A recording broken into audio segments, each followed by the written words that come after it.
Hello! Hi అండి. ఎవరో ఇష్టపడని ఉప్మా ఒక్కసారి ఇలా ట్రై చేసుకోండి. చిన్నవాళ్ళ నుంచి పెద్దవాళ్ళ వరకు ఎంతో ఇష్టంగా తింటారు. ఒకసారి ఇలా ట్రై చేయండి. ముందుగా పాన్ తీసుకొని పాన్‌లో ఒక కప్పు ఉప్మా రవ్వ వేసుకోవాలండి. వేసిన తర్వాత అందులో కొంచెం జీలకర్ర వేసుకొని అది కొంచెం ఫ్రై అవ్వాక వేరే ప్లేట్‌లో తీసేసుకొని పక్కకు పెట్టుకోవాలండి. పెట్టుకున్న తర్వాత ఓ మళ్ళీ అదే ప్యాన్‌లో కొంచెం 2 స్పూన్లు ఆయిల్ వేసుకొని అందులో కొంచెం జీడిపప్పు అది కొంచెం ఫ్రై అవుతుండగా ముందుగా రెడీ చేసుకున్న పోపులు శనగపప్పు, మినపప్పు, ఆవాలు, పచ్చిమిర్చి, అల్లం, కరివేపాకు అవి వేసుకొని కొంచెం ఫ్రై అయ్యేదాకా ఫ్రై చేసుకోవాలి. చేసిన తర్వాత 3 కప్పులు వాటర్ వేసుకొని ఒక కప్పు పాలు వేసుకోవాలండి. వేసుకొని ఎక్కువసేపు బాయిల్ చేసుకొని అది ఎసరు మరుగుతూ ఉండగా ముందుగా రెడీ చేసుకున్న ఉప్మా రవ్వ వేసుకోవాలండి.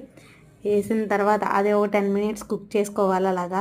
కుక్ చేసిన తర్వాత ముందుగా సాల్ట్ వేయకూడదండి, పాలు ఇరిగిపోతాయి.